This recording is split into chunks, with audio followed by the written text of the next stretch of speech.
Hi there. My name is Heather Teysko, and back in 2009, I created the Renaissance English History Podcast, which you can find anywhere you get your podcasts, any podcatcher, or englandcast.com, ENGLANDCAST, englandcast.com. There are close to 200 episodes in the archive covering all kinds of stuff from football/soccer in Tudor England and the invention of clocks and how that impacted Tudor life, to sumptuary laws and eating and fashion and all kinds of stuff on Tudor England. And so I am thrilled to be here at this virtual Renaissance fair. Super cool. Thank you so much, Catherine, for organizing it. I know what goes into events like this. And thank you so much for having me be a part of it. And thank you to you guys for watching. So today I'm going to talk to you about something that is very near and dear to my heart, which is Tudor music. I first got into Tudor history through the music. I was in high school chamber choir singing William Byrd's Ave Verum Corpus, and I got really interested in the idea of how a Catholic could be writing for a Protestant queen and what that would be like. And I started learning about recusant Catholics. It really appealed to like the rebel in me. So it's something that was my entree into Tudor history, and I still talk a lot about it. So I'm going to talk to you today about Tudor music as propaganda. So one thing that we know about the Tudors is they were great with propaganda. You look at this portraiture, like the famous portrait of Henry VIII at Whitehall, where he's standing full on. It was the first time any monarch had ever been painted just standing full on like that. You look at the portraits of Elizabeth I, she never gets old. And you look at, the Armada portrait where she's got her hand on the globe. The Tudors were brilliant with propaganda. And so I did an episode once on Tudor portraits as propaganda, and it was one of my most popular episodes. And so then I decided to look at music as well, because there were a couple of stories I came across showing how the Tudors used music as propaganda. So I wanted to talk about them and play some music for you, and that's what we're going to do. So does that sound good? Awesome.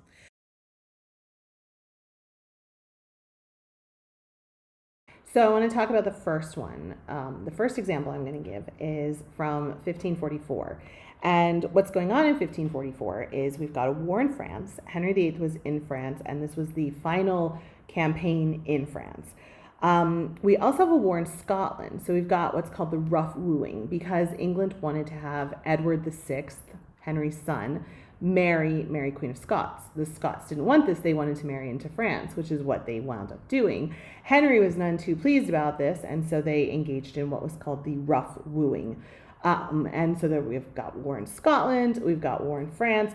There was a lot of war going on, and people were really tired of it. This is also when the currency was being debased, and so there was not a lot of money. There were very high taxes to pay for these wars. People were generally unimpressed with it. Religiously at this time, we've got Catherine Parr writing her psalms or prayers. You may or may not know that Catherine Parr was the first woman in England to publish a book under her own name. So she was working on psalms or prayers, which was a collection of meditations inspired by Bishop Fisher. Bishop Fisher had been dead for about 9 years at this point.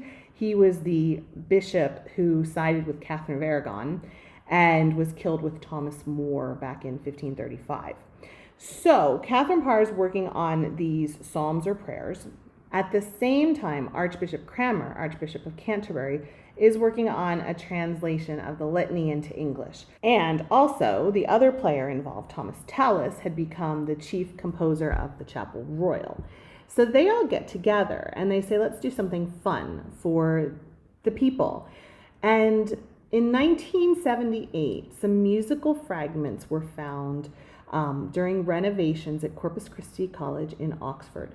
And these musical pieces were found behind plasterwork as they were doing, like I said, renovations to the college. And they were identified as a very early version of his famous piece, the Gaude Gloriosa de Mater. And the text was different, though. It wasn't Latin. It was in English. And also, the normal text in Latin was very devotional, But this piece was really harsh and bombastic and talking about slaying your enemies and casting them down headlong, for they are traitors and rebels, and let the wicked sinners return to hell. And it's like really, really bombastic, really different than the other version. These were Catherine Parr's words from her Psalms and prayers. So it appears that we've got Thomas Tallis collaborating with Catherine Parr on our Psalms and prayers to bring some English language to just a battle cry for this war. So I'm going to have you listen to part of that, and then we're going to come back and talk about the second piece, okay? Okay.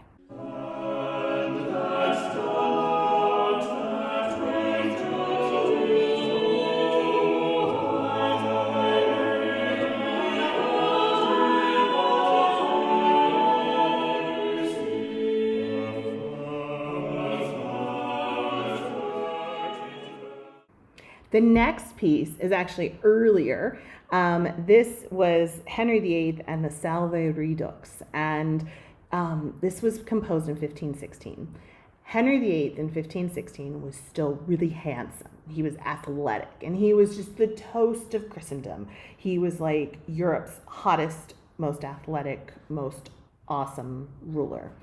And Cardinal Wolsey at this time was negotiating for what became the Treaty of London, which led to the Field of Cloth of Gold. The original treaty actually called for what we would refer to as United Nations. It was the very early version of a UN. And the real kicker of it is, and I don't know how everybody agreed to this. It's like a mystery to me how Europe agreed to this. But when there were problems, Henry VIII was actually going to be the deciding factor for this. And that's what the treaty said. That Henry VIII was going to be the person who decided when there were problems between France and Spain, for example, right?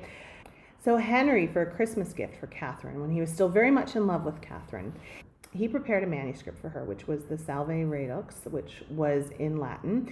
It was in the new Franco-Flemish style. It was a brand new style away from the Spanish and Italian styles.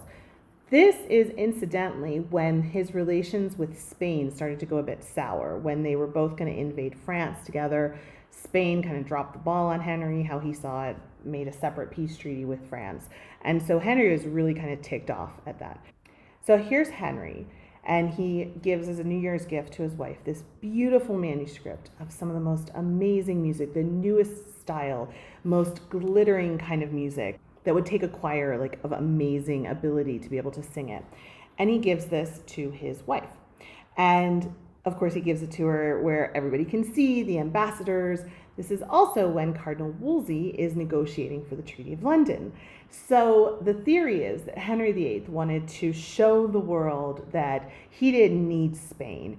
He didn't need anybody else. He was actually really awesome just on his own, and he could just do his own thing. And you know what? If Spain was going to go back on treaties, that's fine. He didn't need them. He had the most glittering, amazing court, and that was all. So we're going to listen to a little bit of the Salve Redux, which was this, like I said, this gift, which was given in public. Everybody made a really big deal of it. And it was kind of Henry's way of saying, like, look, I don't need the Spanish. I'm like good on my own. Cool, cool.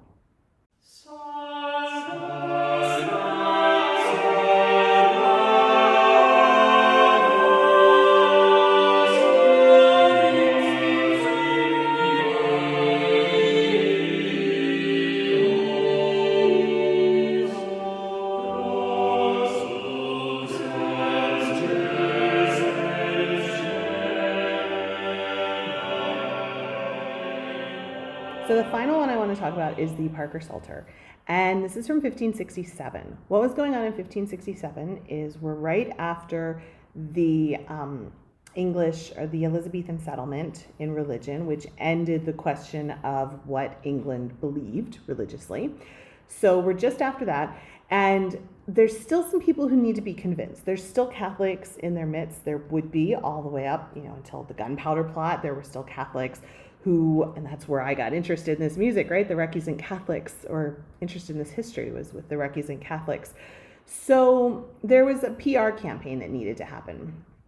And So Queen Elizabeth works with Matthew Parker, who is the Archbishop of Canterbury. Matthew Parker was also a bishop, a confessor, a spiritual advisor to her mother, to Anne Boleyn. And when Anne Boleyn realized that she was going to die and there was this plot against her, she actually went to Matthew Parker and asked him to watch over Elizabeth, which he did. So now we're, 30 some odd years later, Matthew Parker is the Archbishop of Canterbury, and he translated a Psalter into English verse. And he published it with a version of 9 tunes that were composed by Thomas Tallis, our good old friend Thomas Tallis again. So these were designed to bring people closer to religion and closer to the new liturgy, closer to the English liturgy, whereas everything had been in Latin before. So this was designed to bring people closer with the new words that they were singing, the new services that they were singing, and to have them sing the Psalter in English. And a cornerstone of the new kind of Protestant belief was that people had an individual relationship with their God, with the divine. And part of that was having an understanding of the Bible and of what they saw as the Word of God. And so to be able to sing that music in English, to have an understanding of it and to know what they were worshiping, which when it was in Latin, they had no idea. They were just responding and like, okay, and listening, and they probably enjoyed the music. But, this way they actually knew what it was that they were singing. And so the final example is Matthew Parker's Psalter that he did with Thomas Tallis, and we're going to listen to that.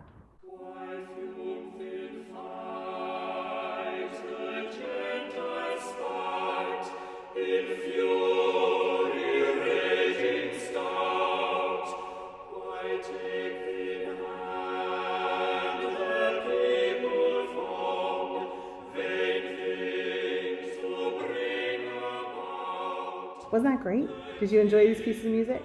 Pretty awesome. So listen, you can check out my stuff at englandcast.com, like I said, or just search Renaissance English History Podcast on any podcatcher. And I hope that I can welcome you as a listener to my show. I also do a daily Tudor Minute. So you can go to tudorminute.com. I send out every weekday little bits about what happened today in Tudor history. So englandcast.com for all of the stuff you need. Okay? Thank you so much for listening. Thank you so much again to Catherine for putting this together. Thank you for being a part of it. Thank you for watching. All right. Have a great rest of your day.